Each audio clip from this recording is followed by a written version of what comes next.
ಸಂಪತ್ತು ಬಂದರೆ ಸಂಬಂಧವನ್ನೇ ಮರೆಯೋ ಈ ಜನಗಳ ಮಧ್ಯೆ ಸಂಕೋಚದಿಂದ ಬದುಕುವುದಕ್ಕಿಂತ ಒಂಟಿಯಾಗಿ ಇದ್ರೂ ಪರವಾಗಿಲ್ಲ, ಸ್ವಾಭಿಮಾನದಿಂದ ಬದುಕಬೇಕು.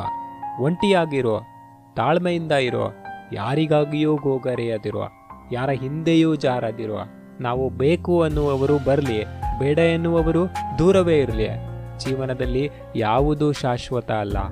ನಿಭಾಯಿಸಲು ಯೋಗ್ಯತೆ ಇಲ್ಲದ ವ್ಯಕ್ತಿಗೆ ಅಧಿಕಾರವಾಗಲಿ ಜವಾಬ್ದಾರಿಗಳಾಗಲಿ ನೀಡಬಾರದು. ನೀಡಿದರೂ ಲಾಭವಿಲ್ಲ. ಯಾಕಂದರೆ ಬಂಗಾರವೇ ದೊಡ್ಡದು ಅಂತ ತಿಳಿದ ಮೂರ್ಖನಿಗೆ ವಜ್ರದ ಬೆಲೆ ಗೊತ್ತಿರೋದಿಲ್ಲ. ಇಂದಿನ ಸಂಬಂಧಗಳು ಸೂರ್ಯಕಾಂತಿ ಹೂವಿನ ಥರ ಗುರು. ಯಾವ ಕಡೆ ಹೆಚ್ಚಿನ ಲಾಭ ಇರುತ್ತೋ ಆ ಕಡೆ ಮುಖವನ್ನು ತಿರುಗಿಸಿಕೊಳ್ತವೆ. ನಂಬಿಕೆ ಗಾಜಿನಷ್ಟೇ ಸೂಕ್ಷ್ಮ. ಗಾಜು ಒಂದು ಬಾರಿ ಕೈಜಾರಿ ಬಿದ್ದು ಒಡೆದು ಹೋದರೆ ಮತ್ತೆ ಅದನ್ನು ಜೋಡಿಸಲು ಸಾಧ್ಯವಿಲ್ಲ. ನಂಬಿಕೆಯೂ ಹಾಗೇನೆ. ಒಮ್ಮೆ ನಾವು ಅದನ್ನು ಕಳೆದುಕೊಂಡ್ರೆ ಮತ್ತೆ ಪಡೆಯಲು ಸಾಧ್ಯವಿಲ್ಲ. ಜೀವನದಲ್ಲಿ ತಪ್ಪು ಹೆಜ್ಜೆ ಇಡುವುದು ಸಹಜ. ಬೇಗ ಎಚ್ಚೆತ್ತುಕೊಳ್ಳುವಂತಹ ಬುದ್ಧಿವಂತಿಕೆ ಇರಬೇಕು. ತಪ್ಪಾದಾಗ ಕೊರಗುವುದಕ್ಕಿಂತ ಮುಂದೆ ತಪ್ಪೇ ಆಗದಂತೆ ನಡೆದುಕೊಳ್ಳೋದು ಉತ್ತಮ. ನೆನಪಿರಲಿ, ಮತ್ತೊಬ್ಬರ ಜೀವನದ ಬಗ್ಗೆ ಇಲ್ಲ ಸಲ್ಲದ ಕತೆಗಳನ್ನು ಕಟ್ಟಿ ಮಾತನಾಡಬೇಡಿ. ಯಾರಿಗೊತ್ತು, ನಿಮ್ಮ ಜೀವನದ ಬಗ್ಗೆ ಮತ್ತೊಬ್ಬರು ಕಾದಂಬರಿಯನ್ನೇ ಗೀಚುತ್ತಿರಬಹುದು. ಪ್ರತಿ ವಸ್ತುವಿಗೂ ಬೆಲೆ ಕಟ್ಟುವಷ್ಟು ಶ್ರೀಮಂತ ಆಗು, ಆದರೆ ಪ್ರತಿಯೊಬ್ಬರ ಭಾವನೆಗಳಿಗೆ ಬೆಲೆ ಕೊಡದಷ್ಟು ಬಡವನಾಗಬೇಡ. ಚಿಂತೆಗಳು ತಲೆಯ ಸುತ್ತ ಹಾರಾಡುವ ಹಕ್ಕಿಗಳಂತೆ. ಹಾರಾಡಲು ಬಿಡಿ, ಆದರೆ ಅಲ್ಲೇ ಗೂಡು ಕಟ್ಟಲು ಅವಕಾಶ ನೀಡಬೇಡಿ. ನಿಮ್ಮನ್ನು ಉರುಳಿಸಬೇಕು ಅಂತ ಯಾರಾದರೂ ಪ್ರಯತ್ನ ಪಟ್ಟರೆ ಮತ್ತೊಮ್ಮೆ ಎದ್ದು ನಿಲ್ಲುವ ಸಾಮರ್ಥ್ಯ ನಿಮಗಿದೆ ಎಂದು ಅವರಿಗೆ ತೋರಿಸಿಕೊಡಿ. ಸವಾಲುಗಳನ್ನು ಸ್ವೀಕರಿಸುವುದೇ ಬದುಕು. ಜೀವನದಲ್ಲಿ ಯಾರಿಗೂ ಅನಿವಾರ್ಯ ಅಲ್ಲ. ಸ್ವಲ್ಪ ಜನ ನಿಮ್ಮನ್ನು ಇಷ್ಟಪಡ್ತಾರೆ, ಇನ್ನೂ ಸ್ವಲ್ಪ ಜನ ಇಷ್ಟಪಟ್ಟಂತೆ ನಟಿಸ್ತಾರೆ, ಇನ್ನು ಕೆಲವರು ಅವರ ಅವಶ್ಯಕತೆಗೆ ನಿಮ್ಮನ್ನು ಬಳಸಿಕೊಳ್ತಾರೆ. Day without laughter a day waste ಅಂತ ಹೇಳ್ತಾರೆ.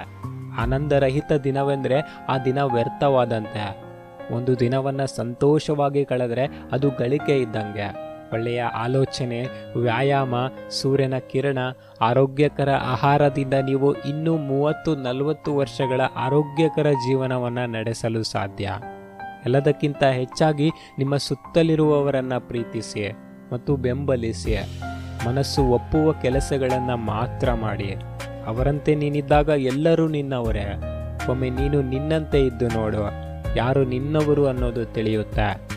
ನಾವು ಯಾವ ದೀಪ ಆರಬಾರ್ದು ಅಂತ ನಮ್ಮ ಕೈಗಳನ್ನು ಅಡ್ಡ ಇಟ್ಟು ರಕ್ಷಣೆ ಮಾಡ್ತೇವೆಯೋ ಅದೇ ದೀಪ ನಮ್ಮ ಕೈಗಳನ್ನು ಸುಡುತ್ತೆ. ಕೆಲವು ಜನ ಕೂಡ ಅದೇ ತರಹ. ನಾವು ಅವರ ಮೇಲೆ ಎಷ್ಟೇ ಪ್ರೀತಿ ತೋರಿಸಿದರೂ ಸಮಯ ಬಂದಾಗ ಅವರು ತಮ್ಮ ಬುದ್ಧಿ ತೋರಿಸುತ್ತಾರೆ. ದುಃಖ ಯಾರಿಗಿಲ್ಲ ಹೇಳಿ?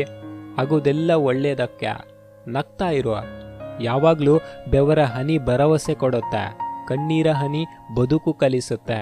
ಪ್ರತಿ ನೋವು ಒಂದು ಪಾಠ ಕಲಿಸುತ್ತೆ. ಪ್ರತಿ ಪಾಠ ವ್ಯಕ್ತಿಯನ್ನು ಬದಲಿಸುತ್ತೆ.